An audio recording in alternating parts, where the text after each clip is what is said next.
Good morning. Am I audible? Yes, sir.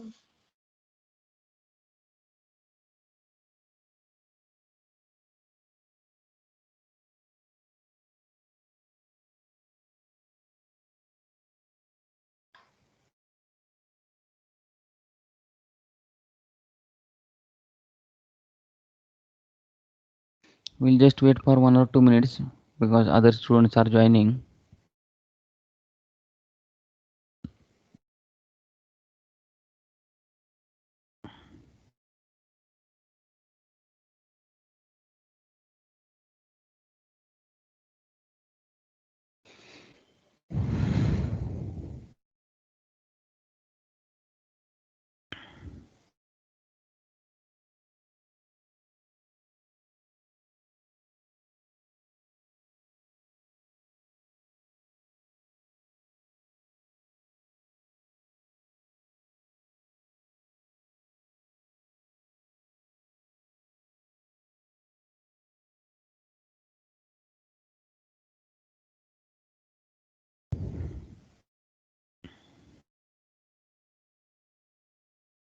Today the number of students, the strength is very less today. What has happened? Or are the students solving the assignments? Jayant? Jayant, are you there? Yes sir. काय झालं आज भरपूर कमी मुलं आहेत. Sir काय माहित नाही. होत आहेत join. Chalo, till then, who will tell me what did we discussed in the last session?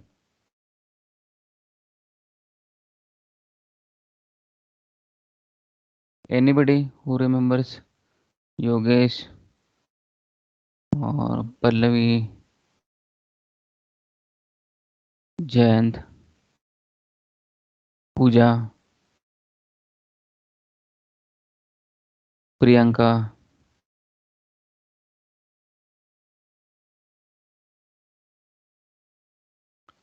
Who will say what did we discussed in the last session?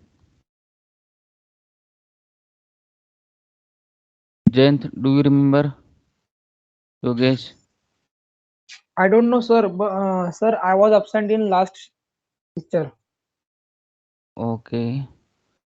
Then who was present? Yogesh?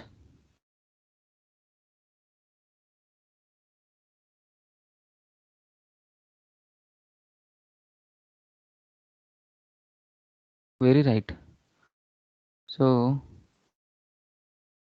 is the PPT visible now? Yes, sir. In the last session, in this unit number 2, we started discussing about how do we analyze the company's internal environment. And in analyzing this internal environment of the company, we started understanding what is this strategic advantage, and then this strategic advantage, how that can be developed, that we discussed.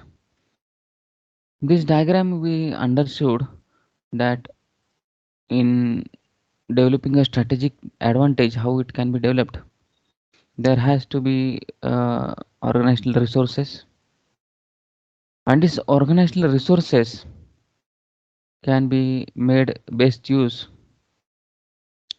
by another, which is complementary aspect which is present, is their organizational behavior.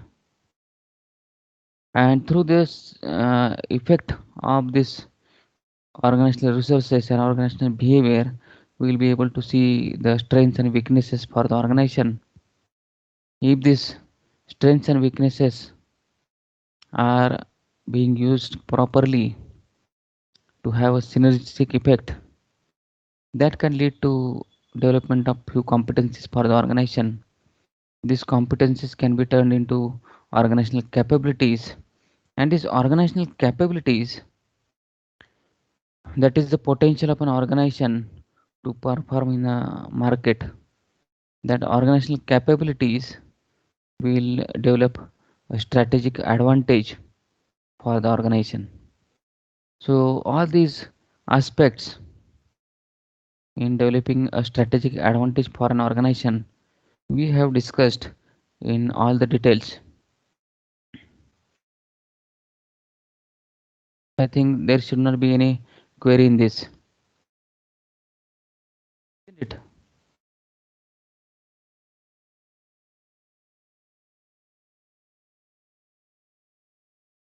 Is there any query in earlier whatever we have discussed?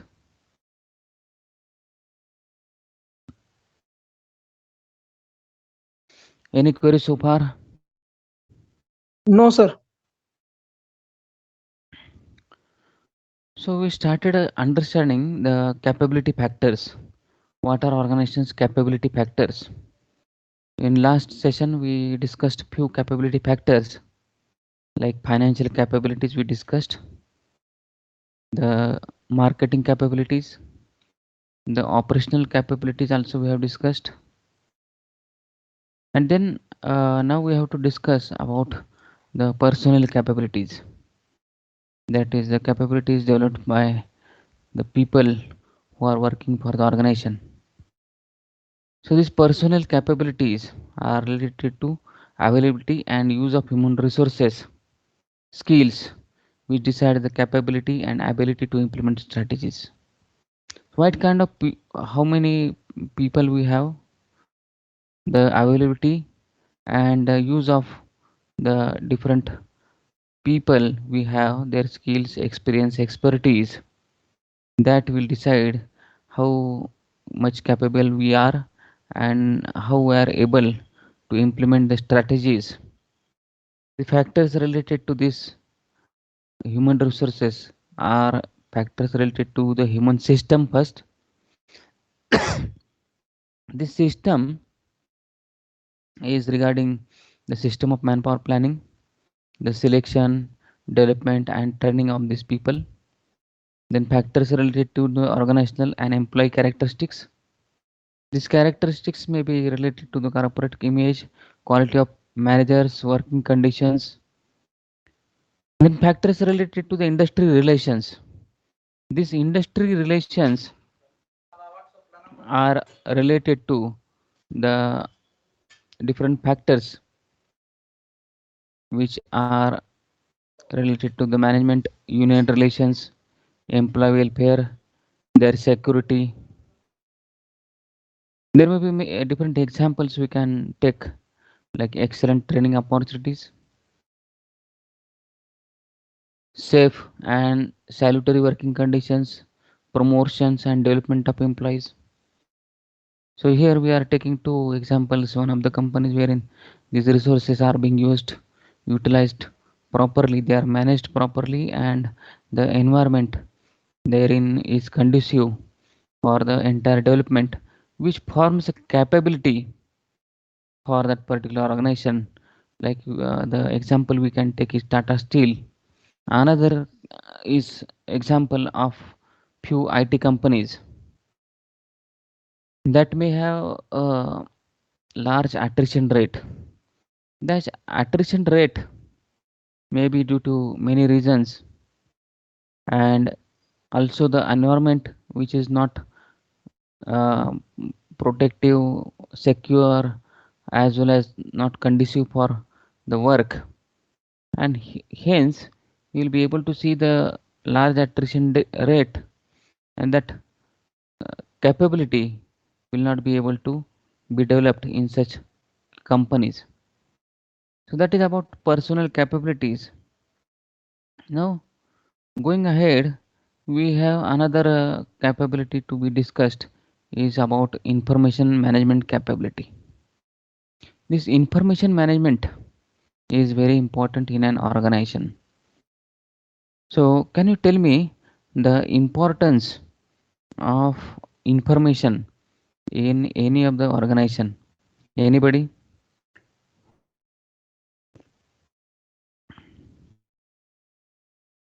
Importance of information, Jayant? Suraj, why information is required? Anybody try to answer whatever you know about? Very simple question I have asked. What is the importance of information in an organization? Hello, sir. Hmm? Sir, without information, you can't do anything in the organization. How that If, information? if you give the proper information about that particular topic to achieve something in the future, so in the platform of information is required for that particular topic. Very right. So information is very important for any organization. If you see on everyday basis, every employee, every manager has to take various kind of decisions. And to take decisions, information is very essential. So this system of information management is related to design and management of information from outside and inside the organization. So this information can be of two types: outside information, that is the information related to the external environment, and the information which is contained within the organization. And all this information will help for strategic development. So every information related to the internal as well as external environment is important. And the factors which are related to this aspect of information management capability, first is factor related to acquisition and retention of information. First is about understanding how do we acquire the information, and once we acquire, how do we retain or maintain the information. So in that, we have to identify the different sources of information, the quantity of information, quality of information, timeliness of information is also important, and then factors related to processing of information. Once that information is being collected, only information will not be useful. We'll have to convert that information in such a form that on the basis of which the management can take some decisions. And therefore these aspects like database management is important.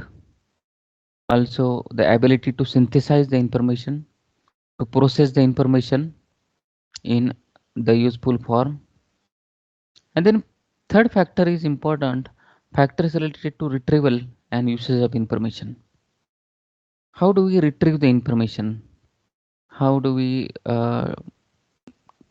make the information useful to the management?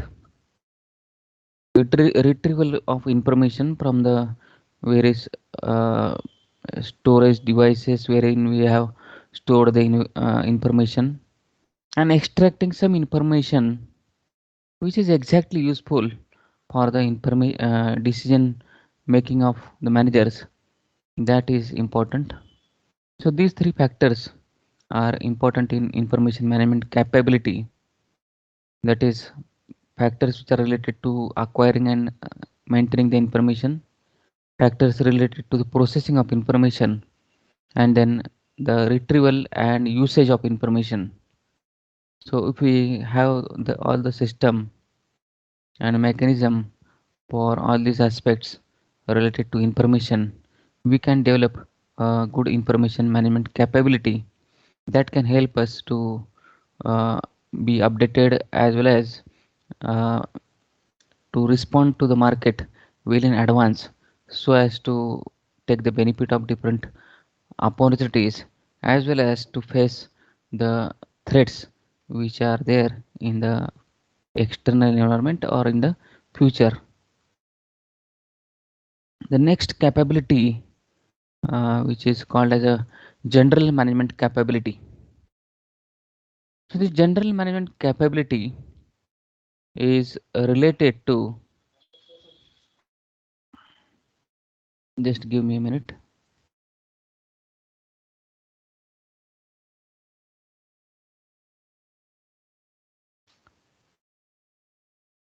The general management capability, which is about integration, coordination, and direction of the functional capabilities towards common goals.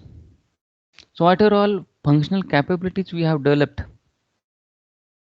We have to integrate them, we'll have to combine, coordinate all those functional capabilities, and direct all these functional capabilities towards common goals and all allied aspects that have bearing on organization's capacity and ability to implement its strategies.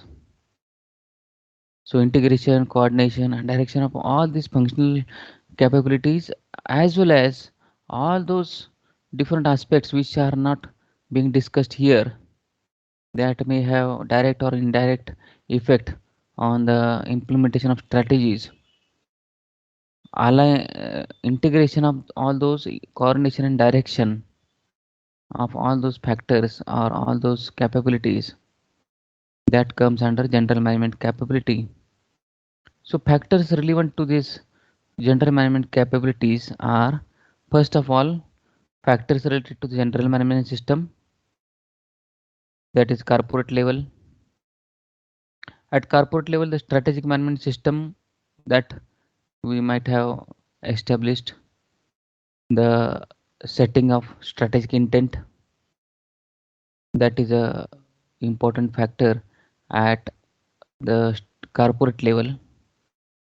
Then factors related to general managers, that is at the strategic business unit level. Then factors related to the external relationships and factors related to internal environment. So under this general management capability, we will have to understand that all these aspects which we are discussing, like the strategic management system, setting the strategic intent, the different factors which are relevant at strategic business unit level, the external relationship, as well as the internal environment. All these factors need to be understood, identified, then they have to be integrated, coordinated, and directed well towards achievement of common goals. This is about general management capability. So if this capability is present, so that all those functions, all those activities, all these mission, vision, as well as the efforts of every employee, if these are being diverted towards a common goal, so it can be a strategic advantage for a company. So these capabilities we have discussed: the financial capabilities, marketing capabilities, operational capabilities, personal capabilities, information management capabilities, general management capabilities. All these capabilities, if uh, developed by an organization, that can bring a strategic advantage for an organization in the marketplace. Strategic advantage, we have discussed that it is something that can give survival and growth to the company. These are some strengths or some strong aspects of a company that can help the company to out perform in the market, or establish themselves, or establish their superiority over the competitors. So this strategic advantage, and how do we develop this strategic advantage for an organization, this important topic we have discussed in the entire length. If you still have any queries about any part of this process, then without any hesitation, you ask me if any query is there. Any queries so far?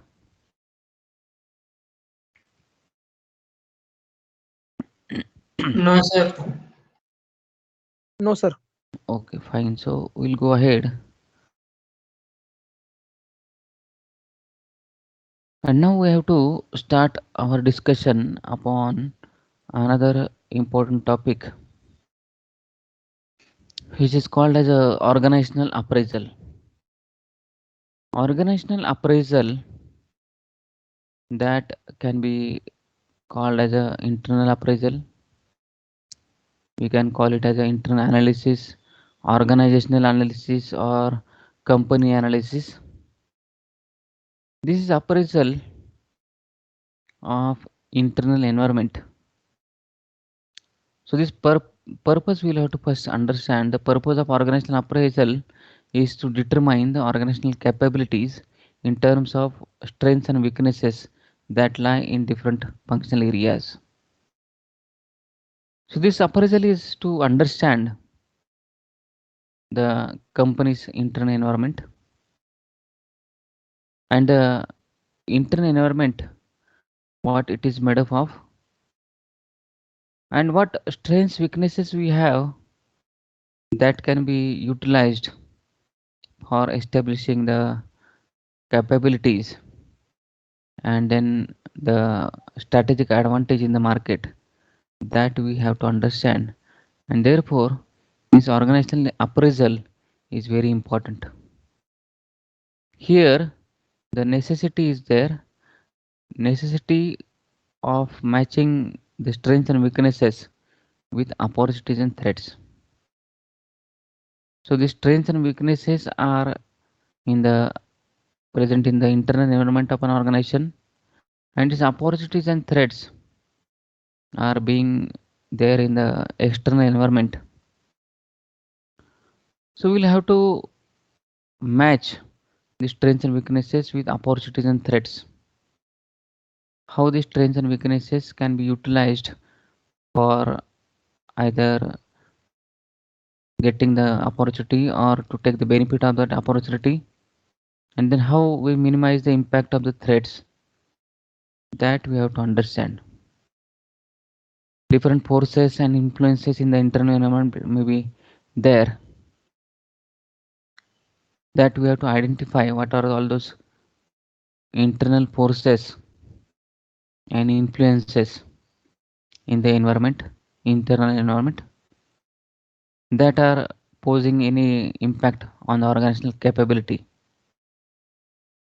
And then we have to assess the different organizational capabilities that we have in different functional areas of an organization. So this organizational appraisal we have to do, and for that internal analysis or the organizational appraisal, we have different techniques. These methods and techniques may be of different types. We have categorized these techniques into three different categories. First category of internal analysis is about with few methods and techniques. Like first is VRIO framework. This is one model or framework that we have to discuss. Then value chain analysis, quantitative analysis, that may include financial as well as non-financial analysis. Then qualitative analysis, all this about the internal analysis.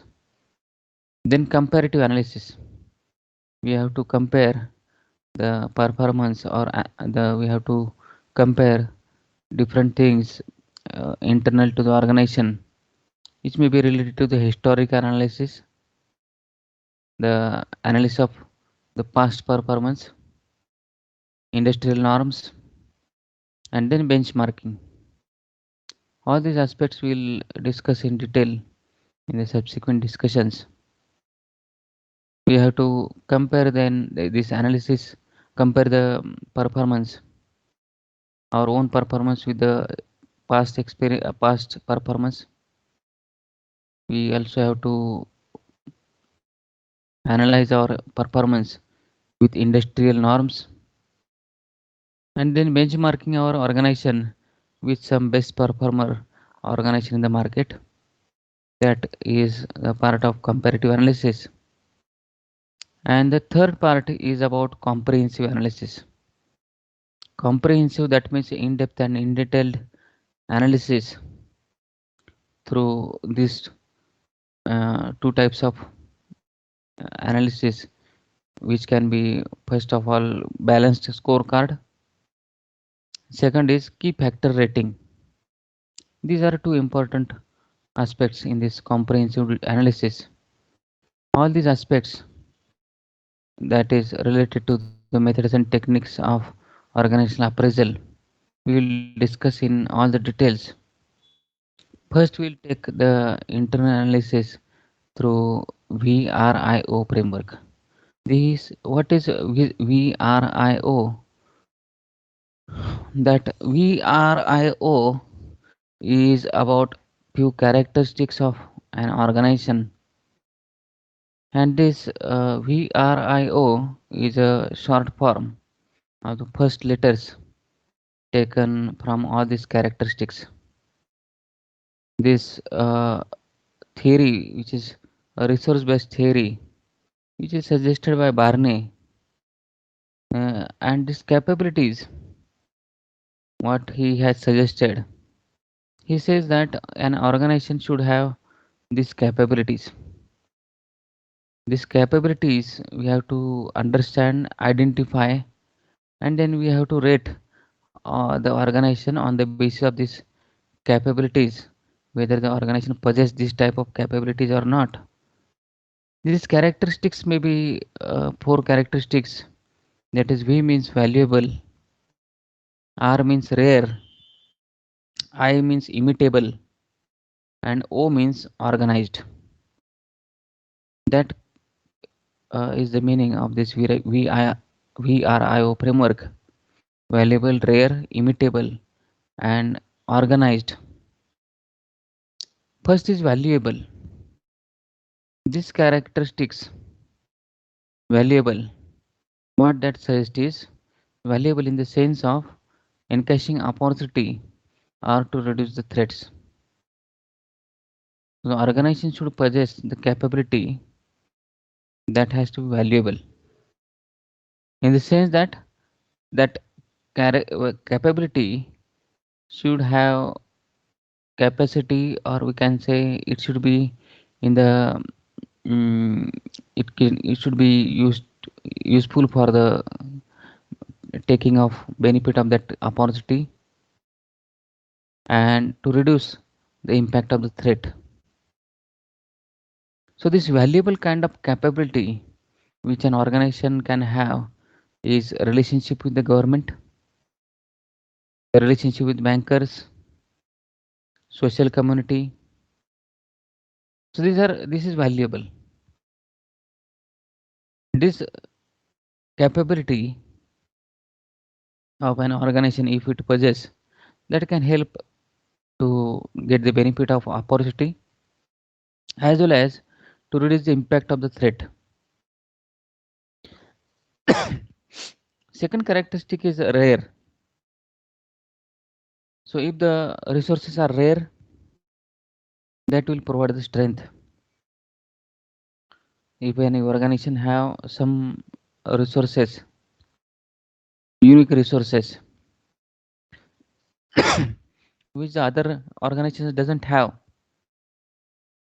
that can provide a strength to the organization. It can build a capability and further a strategic advantage to a company. This rare characteristic, for example, we may have highly skilled and motivated staff or high technology machines. So if you have this kind of rare type of resources, highly skilled people, expert people, motivated staff, or maybe high tech machines, that can provide strength to the organization. Third is inimitable. Inimitable means difficult to copy. Few capabilities such that they should not be able to be copied by any of the competitors. then that can provide the strength to an organization, and also provides the sustainable means which can sustain sustainable strategic advantages to the organization. That this type of inimitable type of this capabilities, maybe corporate image, financial capabilities, or credit worthiness.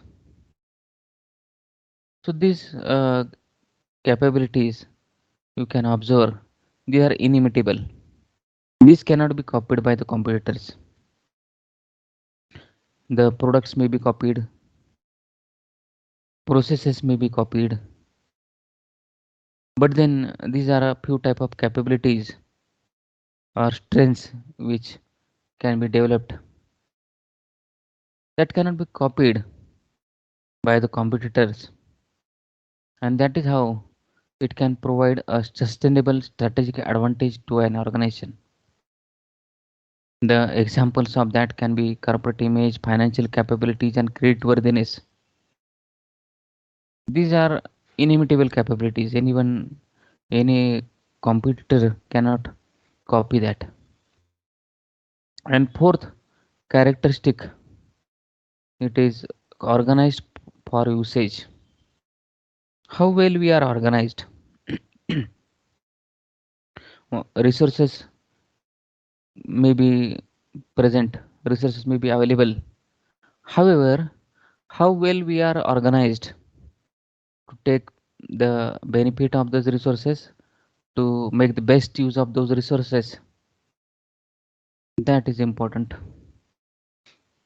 So the better organizational structure, better business processes, reward systems, all these can be useful for the best usage of the organizational resources. And these systems, that is the structure or the processes, that can provide strength to organization. You may be having examples like fully equipped research and development, skilled personnel, potential business partners. So this can be the systems or mechanisms which the company may have so as to make the best utilization of the available resources, and that quality can provide a strength to the organization. So these are a few characteristics which are internal to the organization that we have to understand, identify, and we have to rate the organization on these parameters so as to understand where do we stand in terms of these qualities. So this VRIO framework further can be helpful for understanding the position of the company in terms of these qualities. So this table we have prepared, is this table visible to you all? Yes, sir. You can just have a look at this table. We have prepared this table to analyze the characteristics or these qualities which we were talking about, these four qualities which were suggested by this Barney. So these qualities, four qualities, we have to identify whether do we possess these activities, and then if we possess, how much we can rate ourselves in terms of these qualities, and then how these qualities can help us to develop or sustain the organizational strategic advantage.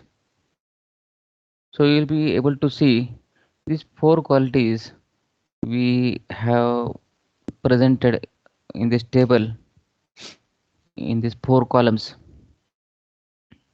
First, valuable, then second, rare, third is imitate, fourth is organized.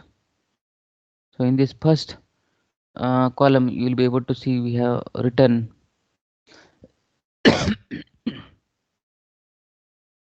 are the capabilities available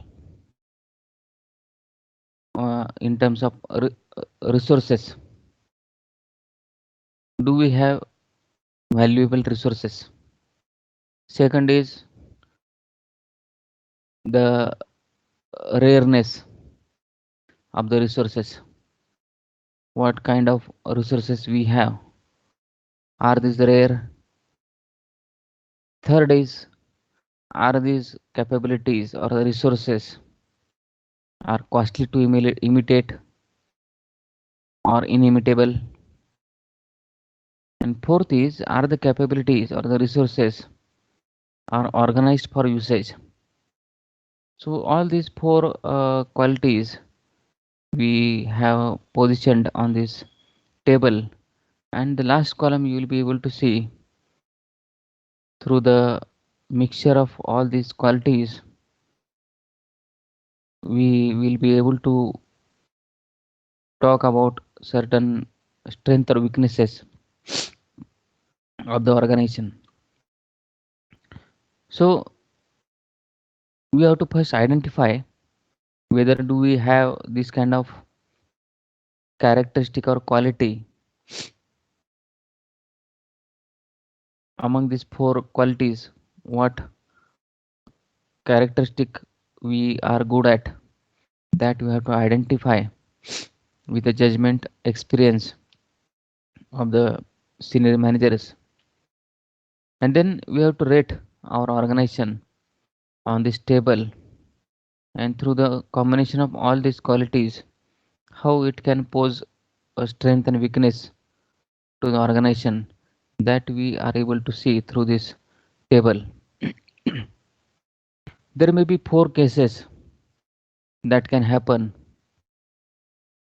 First case is that we are not at all good at any of the characteristic. That is the case wherein we don't have the valuable resources, we don't have rare resources, are imitable, and we are not at all organized for usage. So if this is a combination of qualities, we can say it possess weakness to the organization. Then second combination we'll be able to see. Second combination is where we have valuable resources, but we do not have the resources, rare resources. We are imitable, and then we have the capability of organizing the usage of the resources. So we have two resources or two qualities among these four, that is having valuable and organized. However, the resources are not rare, and also they are easy to imitate. So this can provide a strength to organization. If we have these two, yes, that is valuable and organized. So if the people in the organization or the systems are there for the best use of available resources, that can provide a strength to an organization. Even if the resources are not rare or easily imitable, if the company or the organization has system to make the best use of all those available valuable resources, that can provide a strength to an organization. Third case you can see wherein the organization has valuable resources, they are rare, unique resources, but they are immutable, means they can be copied by the other companies. However, there are systems in place for the best use of the resources that can give a distinctive competence to an organization. So even if the resources are easy to be immutable, but the resources have are valuable, they are unique, and they are organized, then it can provide a distinctive competence to an organization. And the fourth case, wherein we have all those qualities, that is, the resources are valuable, the resources are rare, the resources are inimitable.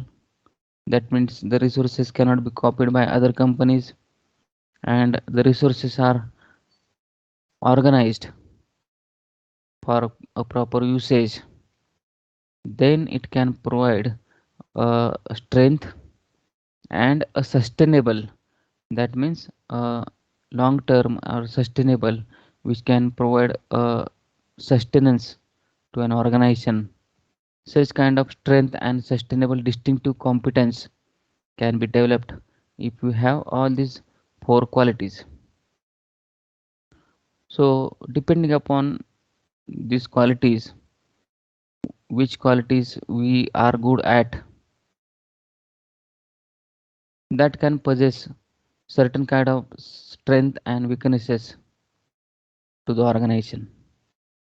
And this how the different combinations of these qualities can give what type of strength or weakness to an organization, that we have discussed through this table. I think this table is now clear to you all, isn't it?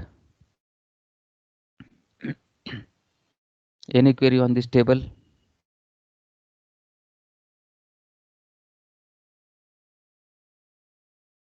Jayant, No, sir. Yogesh? No, sir, no. No, sir. Fine. So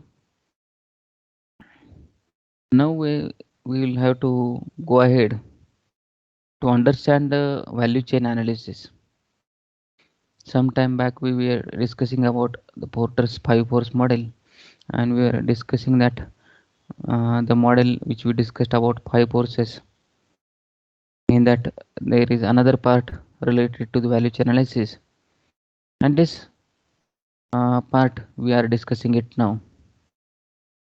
So this aspect, value chain analysis, is another technique. Here, as we mentioned, that there are different methods and techniques of organization appraisal.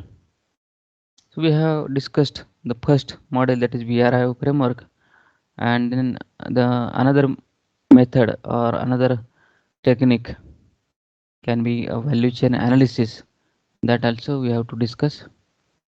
This value chain analysis was introduced by Michael Porter in 1985 for assessing the strengths and weaknesses of the organization based upon the understanding of series of activities it performs. There may be many activities, right from procurement of material till the product is being made available to the customers. There will be n number of different activities which may be contained therein that process. So based on understanding this series of activities, we are going to analyze the value chain.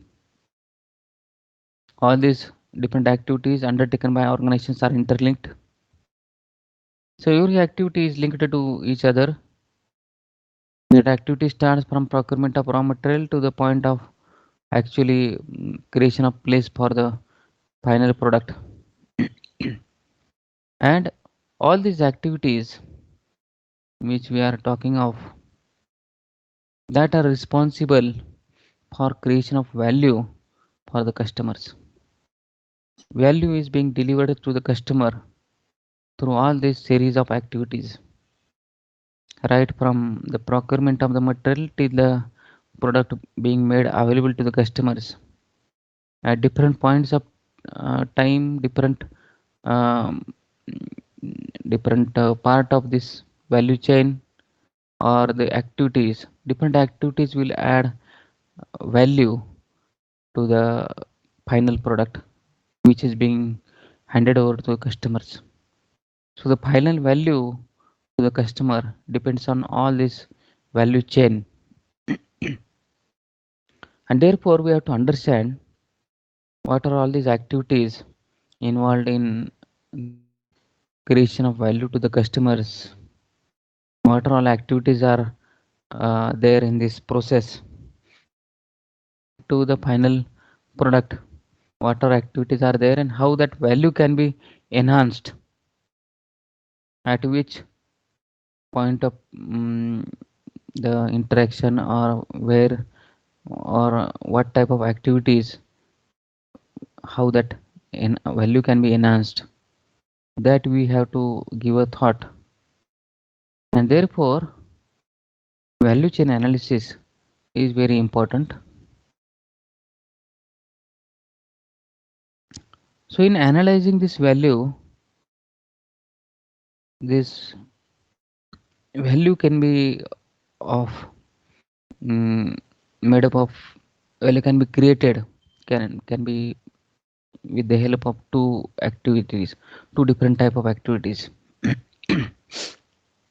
First is a primary type of activities which are performed by the organization, and another is supportive activities. There may be different activities in primary activities and supportive activities. We will list all these type of activities, primary and supportive, in detail. The operation students can add into this.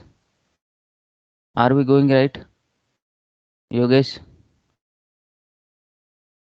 As you are operation student, you can definitely add value to our discussion, isn't it? How many are OSCM students here? OSCM, Yogesh, are you there, Yogesh? Yogesh, Jayant,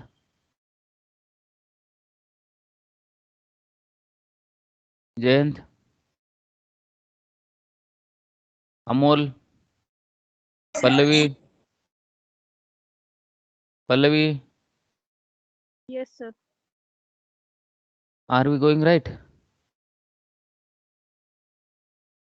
Yeah. So there are different primary as well as supportive activities. In primary activities, when we say, it include the flow of final product to the customers. There may be 5 different sub activities that can be categorized into first inbound logistic. Inbound logistic, that may be related to receiving and storing of the raw material. The second is about operations, that is related to the raw material to the finished products, how those are converted. And third is outbound logistic, outside the company, that is order processing and how that product is being distributed.